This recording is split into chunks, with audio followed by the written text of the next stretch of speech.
चलिए, last class में मैंने कहा था कि हम क्या करेंगे, कंबाइन मीन करेंगे start. Yes sir. Yes sir.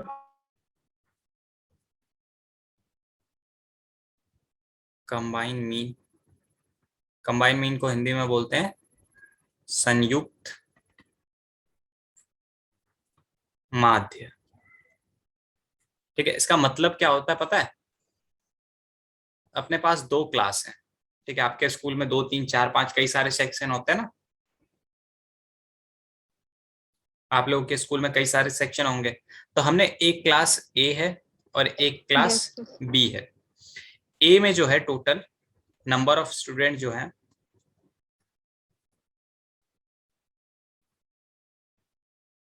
वो है मान लो 30। ठीक है, और उस क्लास का जो एवरेज मार्क्स है, एवरेज मार्क्स मतलब ये आप बोल लो मैं मीन मार्क्स, ठीक है, जो मीन निकल के आया, मीन ऑफ ए, वो कितना है? 50 मार्क्स है। ठीक है, इसी तरीके से अपने पास एक दूसरी क्लास है, ठीक है, बी सेक्शन, जिसमें नंबर ऑफ स्टूडेंट्स जो है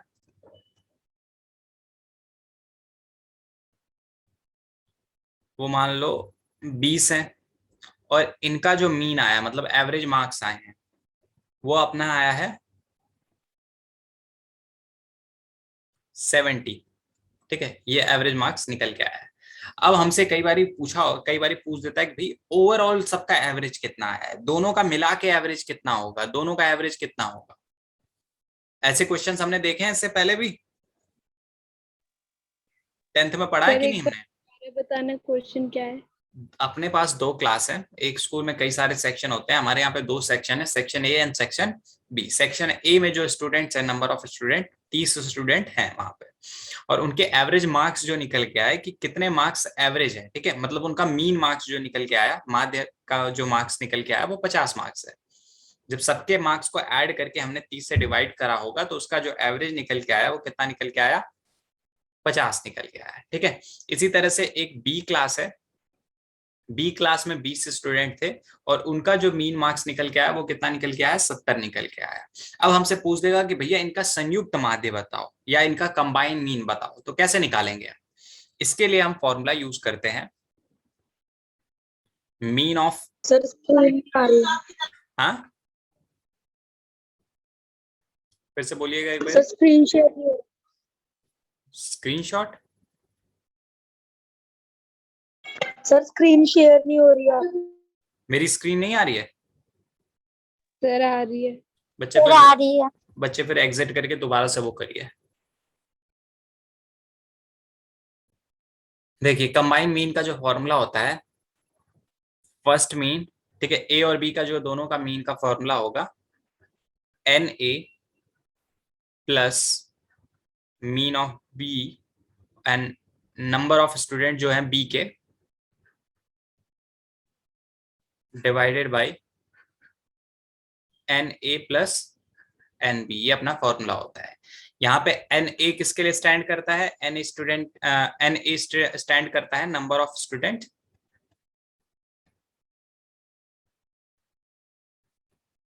इन क्लास ए। ठीक है, ए में जितने भी बच्चे हैं, तो हमारे एग्जाम्पल में क्लास ए में कितने बच्चे थे? 30 बच्चे थे क्या?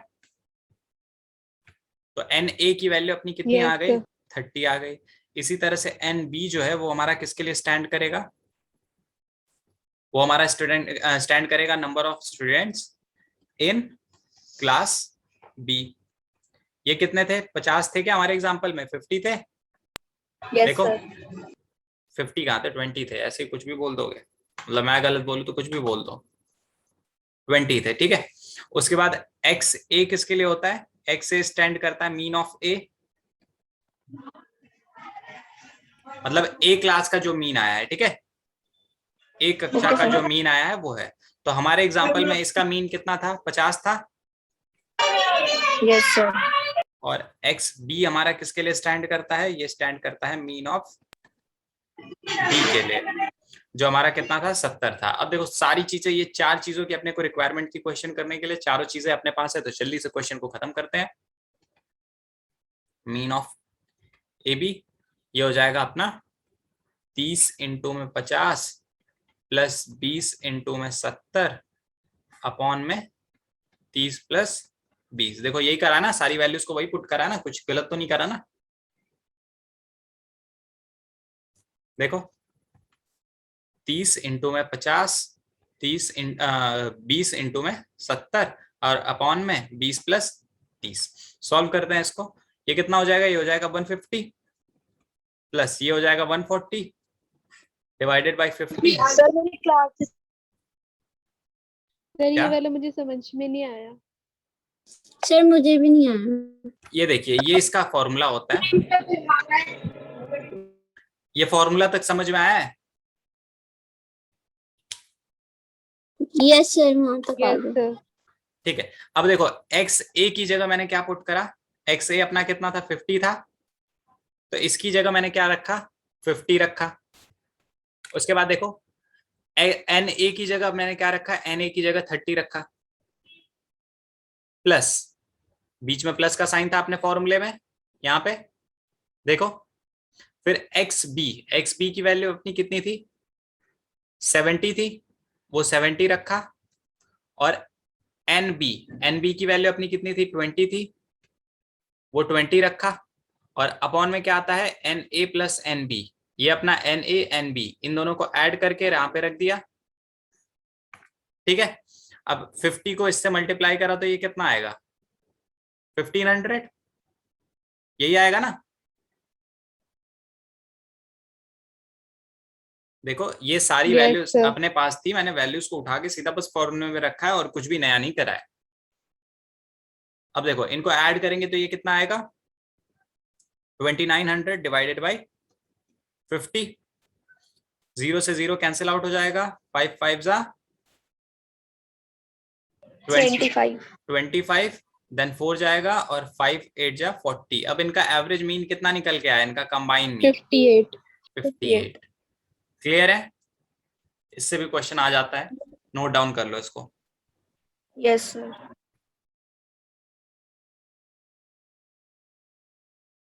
सर इसके बाद वाला एक बार दिखाना। ये वाला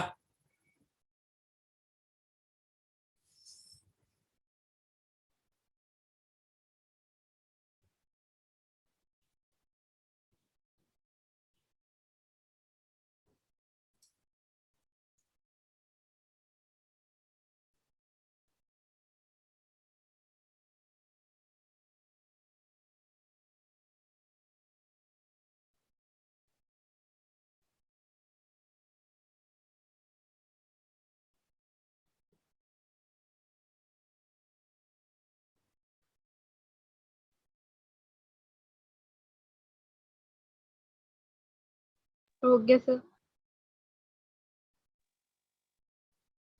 ठीक है। सर हो गया। चलिए आगे बढ़ते सर हैं। स्क्रीन क्या हुआ,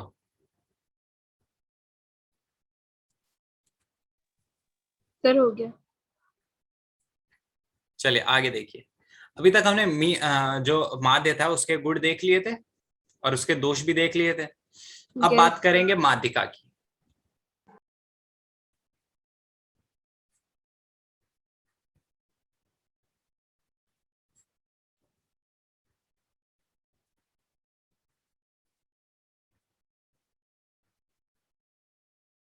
ठीक है, इसके गुण देखेंगे तो सबसे पहली चीज क्या है भाई, कि ग्राफ के थ्रू निकाला जा सकता है। पहली चीज तो यही देखी थी ना हमने, कि इसको क्या करते हैं, लेस देन ओजाइव और मोर देन ओजाइव बना के हम इसको ग्राफ के थ्रू निकाल सकते हैं। देखा था कि नहीं माध्यिका को, ऐसे हम बनाते थे। ये यस से सर। कम होता था, ये से ज्यादा होता था, और जहां पे एक दूसरे को टच करते थे जो ये वाला पॉइंट निकल के आता था, ये अपना माध्यिका होता था, ये हमने देखा था। तो इसको हम लिख सकते हैं पहला पॉइंट, कि ग्राफ पर दर्शाया जा सकता है। भाई फर्स्ट पॉइंट तो ज्यादा कुछ समझने की जरूरत है नहीं हमें। ठीक है। दूसरा पॉइंट देखो, गणना में सरल होता है। कैलकुलेशन ज्यादा मुश्किल होती है क्या मीडियन की, माध्यिका की?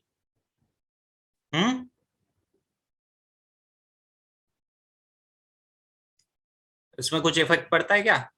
कैलकुलेशन ज्यादा मुश्किल है क्या इसकी? No easy, sir. इजी थी। उसके बाद देखो, सीमांत मूल्यों का कोई प्रभाव नहीं। मीन के केस में क्या होता था कि एक वैल्यू अगर बड़ी आ जाती थी तो उससे अपना मीन क्या होता था, ऊपर खींच के चला जाता था। देखा था ना हमने, वो वाला एग्जांपल लिया था 5, 15 और 100 वाला, लिया था कि नहीं? उसमें जो इनका एवरेज निकलता था वो 40 निकलता था। लेकिन क्या 40 लोग ऑन एन एवरेज कमा रहे होते थे? नहीं कमा रहे होते थे ना। लेकिन माध्यिका में ऐसा कुछ नहीं है। माध्यिका में क्या करनी है, अपने को एकदम एग्जैक्ट बीचों बीच की वैल्यू निकालनी है। वहां पे ऐसा कुछ नहीं है, कोई वैल्यू बड़ी हो चाहे छोटी हो, आंसर अपना सेम ही रहेगा। अगर मैं एग्जांपल लूं, जैसे यहाँ पे 2, 8, 10, 11, 2100, ये एग्जांपल लो, तो इसका जो माध्यिका निकल के आएगी वो क्या निकल के आएगी? वो 10 निकल के आएगी ना इसकी। यहाँ पे 2100 इसके माध्यिका होने पे कोई इफेक्ट डाल रहा है क्या? लेकिन अगर मीन में देखते, माध्य में देखते, तो माध्य में क्या होता है, ये अपना इफेक्ट डालता। यहाँ पे अगर हम माध्यिका निकाले तो 10 का 10 ही यस रहेगा, सर। चाहे यहाँ पे 2100 हो, चाहे यहाँ पे 5 हो, चाहे यहाँ पे 1000 हो, चाहे यहाँ पे 20 हो, 10 का 10 ही माध्य रहेगा। तो यहाँ पे सीमांत मूल्यों का कोई ज्यादा फर्क नहीं पड़ता। क्लियर है? Yes sir. Yes sir. चलिए आगे देखते हैं। सर जैसे माध्य माध्यिका के गुण दोष है, वैसे बहुलक के भी होते हैं? बिल्कुल, बहुलक के भी अभी देखेंगे, सबके देखेंगे, टेंशन क्यों ले रहे हैं। Okay sir. सर गुण तीनों के होते हैं ना, मादे मादे गुण। बिल्कुल, तीनों के गुण भी पढ़ेंगे, तीनों के दोष भी पढ़ेंगे। उसके बाद एक और सर देखो। वो कुछ ज्यादा बार जो आता है वही होता है ना? हाँ, बहुलक, हाँ, जो सर ज्यादा बारी रिपीट होता है वो होता है। उसके बाद एक और देख लो कि यह किसी भी चर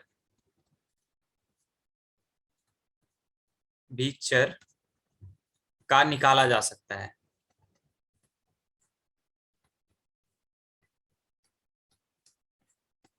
सर आपने कंबाइन मीन के बाद क्या कराया है? मेरे को स्क्रीन शेयर नहीं हो रही है ना। कंबाइन मीन के बाद हम माध्यिका के गुण देख रहे हैं। माध्यिका के जो जो ओके गुण सर। थे वो देख रहे हैं। ठीक है, अभी ये चल ही रहा है, वर्क इन प्रोग्रेस। देखो, हमने मीन देखा था। मीन क्या सिर्फ नंबर्स का निकलता था ना, जो संख्यात्मक वैल्यू होती थी सिर्फ उसी का निकलता था ना। Yes sir. लेकिन इसमें ऐसा नहीं है, इसमें आप जो एक्स वाई जेड है उनके भी निकाल सकते हो, क्योंकि अपने को बीच की वैल्यू चाहिए। ठीक है, अब जैसे मैं एग्जांपल के लिए ले लूं कि ए बी सी और डी और ई ले लूं, तो इनमें जो बीच की वैल्यू है वो क्या है? इन सबके बीच में क्या आ रहा है? सी आ रहा है। तो सी अपना क्या हो जाएगा? मीडियन हो जाएगा। ये पॉसिबल है ना निकालना। लेकिन मीन में क्या था? मीन में ऐसा नहीं था, मीन में हम नहीं निकाल सकते थे उसकी वैल्यू। ठीक है, तो ये इसके कुछ गुण हैं। चले आगे। Yes sir. चलिए आगे देखते हैं। सर 1 मिनट बाद दिखाना।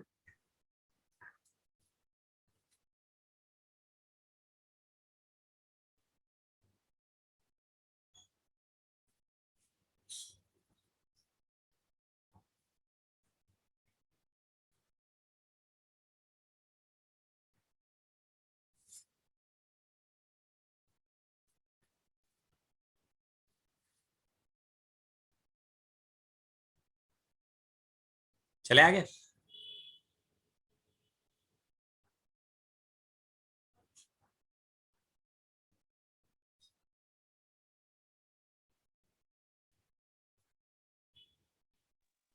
Yes sir.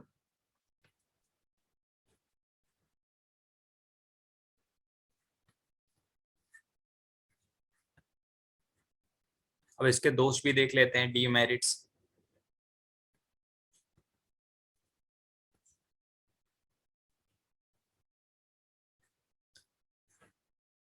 देखो, पहला क्या है? आंकड़ों को व्यवस्थित करना पड़ता है।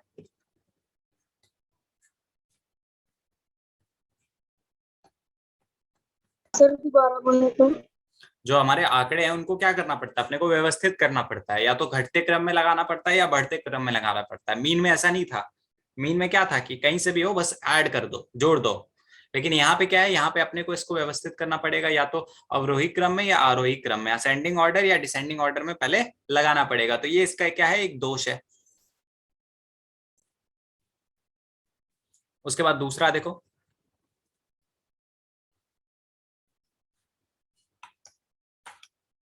सभी मूल्यों पर आधारित नहीं है।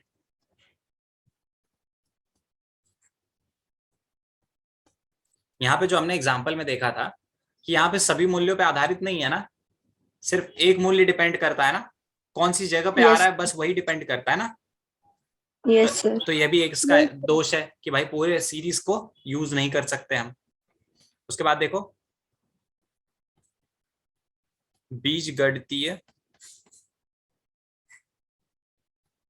उपयोग संभव नहीं। इसका हम क्या कर सकते हैं, उपयोग नहीं कर सकते। रियल लाइफ में आप इसका यूज कर सकते हो क्या? No sir. मीन का आप यूज कर सकते हो, मीन का आप यूज कर सकते हो रियल लाइफ में, बट इसका उपयोग थोड़ा सा मुश्किल है। ठीक है, तो ये इसके कुछ दोस्त थे। आगे बढ़ते हैं। सर बीजगणित मतलब? बीजगणित मतलब अलजेब्रा। सर इसके दोष सिर्फ 3 ही है? हाँ 3 लिख लो, एक और लिख लो चलो। ये भी बता देता हूँ, ये वैसे सिलेबस का पार्ट नहीं है। क्या होता है कि जब अपने को फ्रीक्वेंसी नहीं दे रखी होती, जब आवृत्ति क्या होती है, अनियमित होती है,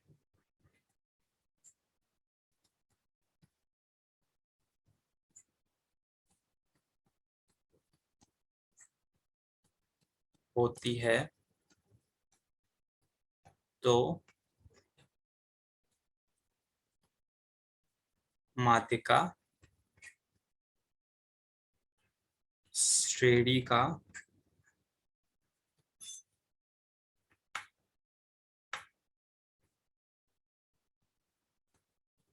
प्रतिनिधित्व नहीं करती है। इसका भी मतलब समझा देता हूं। देखो अभी यहाँ पे क्या है, यहाँ पे क्या हो रखा है कि एक फिक्स वो है ना, फ्रीक्वेंसी जब फिक्स होती है तब तो हम मीन को इजीली निकाल लेते हैं। एक एग्जांपल देखो, 0 से 10, 10 से 30 और 30 से 60, या 30 से 50 कर देते हैं, 30 से 60 ही कर देते हैं। कुछ ऐसी सीरीज है, इसमें 5 है, इसमें 3 है और इसमें 8 है। देख रहे हो ये सीरीज? इसका आप मीडियन निकाल सकते हो क्या इजीली?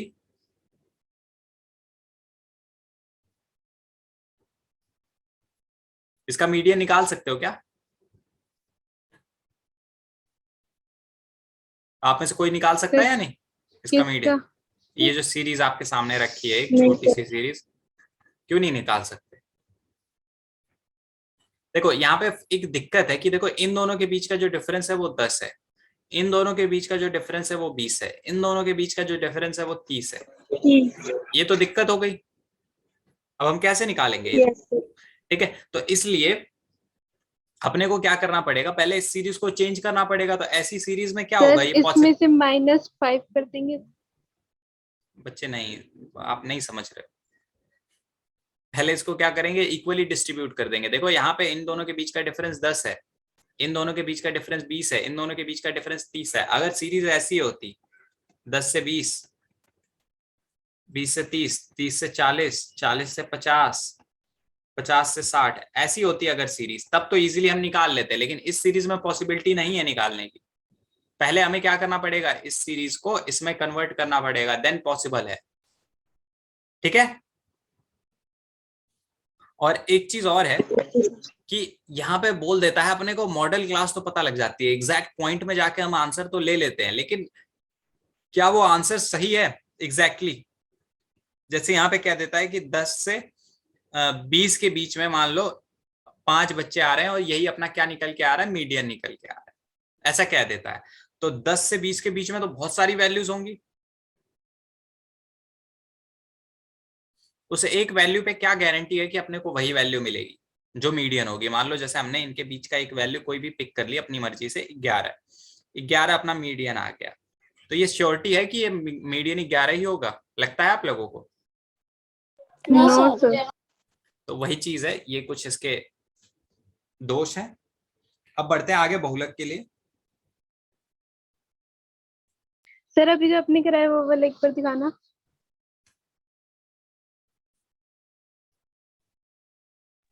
सर मतलब ये सॉल्व हो सकता है? क्या ये वाली वैल्यू हो सकती है? यस बिल्कुल, सर। क्यों नहीं हो सकती। जब मैं आपको सीरीज के बारे में बता रहा था तो इस टाइप की सीरीज को कैसे चेंज करते हैं वो भी सिखाया था मैंने उस टाइम। इनके बीच में कितने का गैप है? 20 का है। अगर मैं इसको इस वाली सीरीज में चेंज करूं, देखो पहले वाले में तो 5 आ जाएगा, इसको मैं क्या करूंगा 3/2 कर दूंगा, क्योंकि देखो यहाँ पे 10 है, यहाँ पे 20 है। 20 को अगर मैं 10 से डिवाइड करूं तो मेरा 2 निकल के आएगा, तो इसको डिवाइड/2 कर दूंगा। 1.5 मतलब 1.5 इसमें आ जाएगा और 1.5 इसमें आ जाएगा। ऐसा हमने देखा था। Yes sir. ठीक है, पॉसिबिलिटी है बट एग्जैक्ट वैल्यू नहीं मिलेगी, ये दिक्कत है। अपने को निकालने को तो निकाल लेंगे लेकिन एग्जैक्ट वैल्यू सही होगी इसकी गारंटी नहीं है।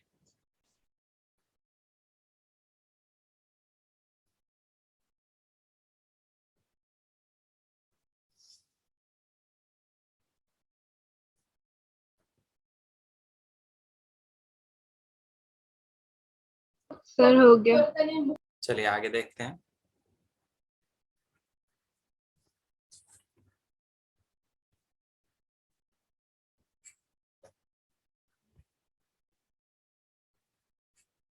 बहुलक के गुण देखते हैं, मेरिट्स ऑफ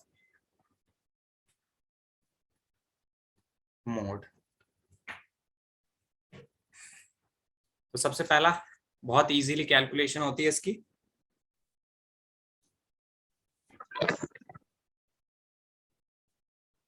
तो सरल गणना, पहला पॉइंट यही लिख लो। दूसरा पॉइंट ये है कि ग्राफ के थ्रू रिप्रेजेंट कर सकते हैं इसको। Yes sir. तो दूसरा पॉइंट ये लिख लो, ग्राफ के द्वारा ज्ञात करना। उसके बाद एक पॉइंट और लिख लो, हाँ, सीमांत मूल्यों का प्रभाव।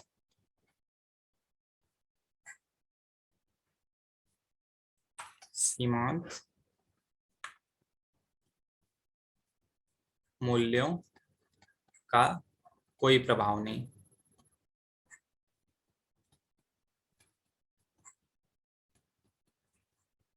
ठीक है, ये 3 पॉइंट लिख लो। इसके तो बहुत कम ही देखने को मिलता है, मीन और मीडियन का ज्यादा क्वेश्चन देखने को मिलता है। ये 3 पॉइंट है, देख लो। यहाँ पे भी देखो, बहुलक में भी कोई अगर बड़ी वैल्यू है, जैसे एग्जांपल के लिए हम ले लेते हैं 2 3 2 3 2100 1500 और 2, ये अपने पास एग्जांपल है।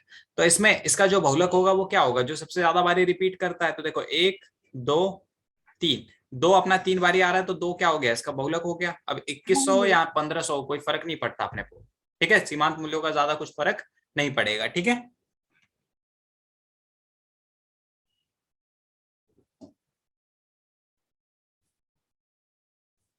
Okay sir. चलिए आगे बढ़ते हैं।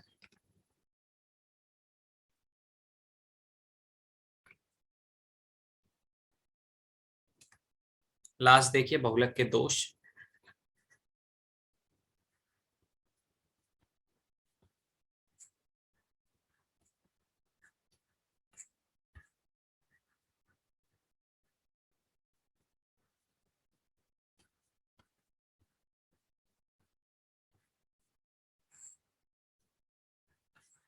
पहला क्या है इसमें, देखो कि सभी मूल्यों पर आधारित नहीं है।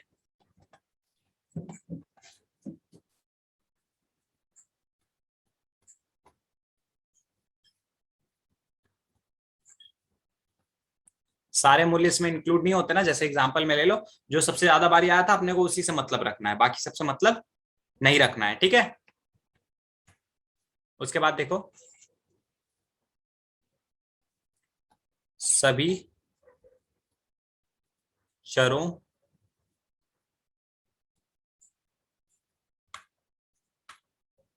का बहुलक संभव नहीं। अच्छा देखो, अगर हमारे पास एक सीरीज है x y z x z x, ये सीरीज है, तो इसका बहुलक क्या होगा आप लोगों के अकॉर्डिंग? इसका बहुलक क्या होना चाहिए? Sir x. नहीं, x की तो कोई भी वैल्यू हो सकती है ना, 1 2 3 4 5 6 7 8, कोई भी वैल्यू हो सकती है। पता है क्या आपको कौन सी वैल्यू हो सकती है? No sir. x सर हमने, कुछ भी नहीं है इसमें।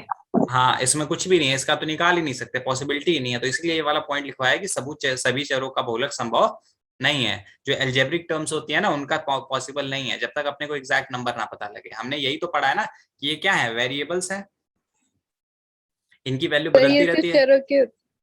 हाँ, ये सिर्फ क्या हो सकता है, जो हमारे फिक्स वैल्यूज है, जो संख्यात्मक वैल्यू है, संख्यात्मक है, उनका सिर्फ क्या हो सकता है, बहुलक पॉसिबल है। ठीक है,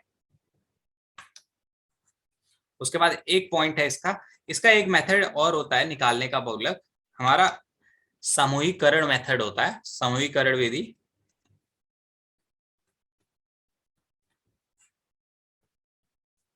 ये हमारे सिलेबस से कट चुकी है। ठीक है, जो ग्रुपिंग मेथड है ये हमारे सिलेबस से कट चुका है, इसलिए इसको यहाँ पे कराया नहीं जा रहा है, बट नेक्स्ट क्लास में मैं वो भी करा दूंगा, समूहीकरण मेथड। ये क्या होता है, थोड़ा सा कॉम्प्लेक्स मेथड होता है, समझने में बड़ी दिक्कत होती है। ठीक है, अभी नेक्स्ट क्लास में आप लोगों को पता लग जाएगा ये जब मैं कराऊंगा तो।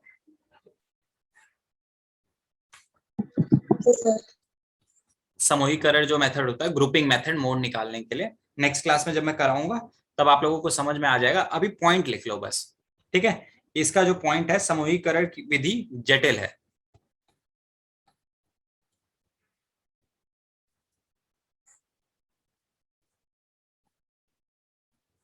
विधि से बहुलक जटिल है। ठीक है, अभी पॉइंट लिख लो बस, नेक्स्ट क्लास में जब मैं कराऊंगा ना ग्रुपिंग मेथड, तब देख लेना, तब खुद समझ में आ जाएगा कि क्यों लिखवाया था ये पॉइंट। ये यहां तक हो गया है, हमारा चैप्टर लगभग खत्म है। अब एक ये ग्रुपिंग मेथड बचा है, वो भी अपने सिलेबस का पार्ट नहीं है, सिलेबस तो अपना पूरा खत्म हो चुका है, बट ग्रुपिंग मेथड भी मैं एक बार ही कराऊंगा। चैप्टर के नोट्स तो भेज देना आप। ठीक है, चलिए भेज देंगे। और सर आपके व्यवस्थीकरण उसके भी भेज देना। एक बारी मैं सारे ही नोट्स भेज दूंगा मैम को, देन आप लोग वो कर लेना। चलिए बस इतना ही आज। ठीक है, अब हमारा पूरा सिलेबस खत्म हो चुका है। हाँ जी सर, स्टैटिक्स की बुक के सारे भेज देना आप। अच्छा ठीक है, अब किसी को कुछ पूछना है? सर कंबाइन, एक मिनट एक मिनट, क्या कहते हैं, रितु आप क्या बोल रही थी, एक बारी फिर से बोलिएगा। अरे दोबारा बता दो, समझ में नहीं आया मुझे। ये वाला, ये हाँ वाला जी सर।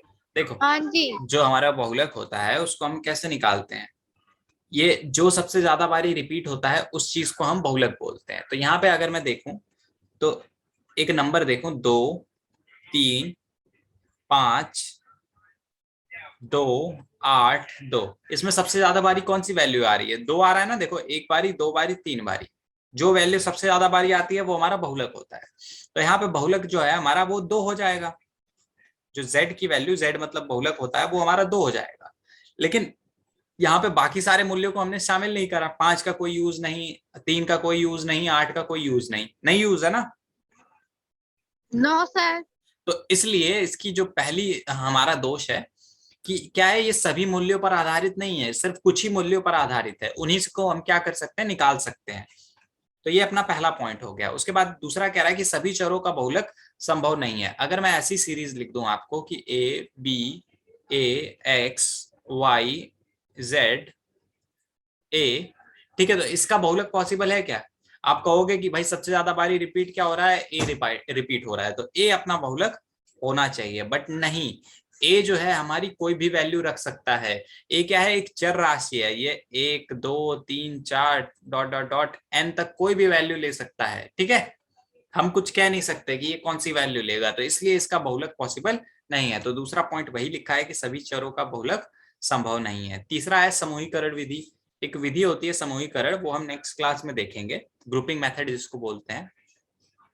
उससे बहुलक निकालना थोड़ा सा कठिन होता है, तो उस विधि को यहाँ पे लिख दिया गया है कि बहुलक विधि समूहीकरण विधि से बहुलक जटिल होता है या निकालना कठिन होता है, ये भी लिख सकते हो। ये चीज थी, ठीक है। Yes sir. चलिए।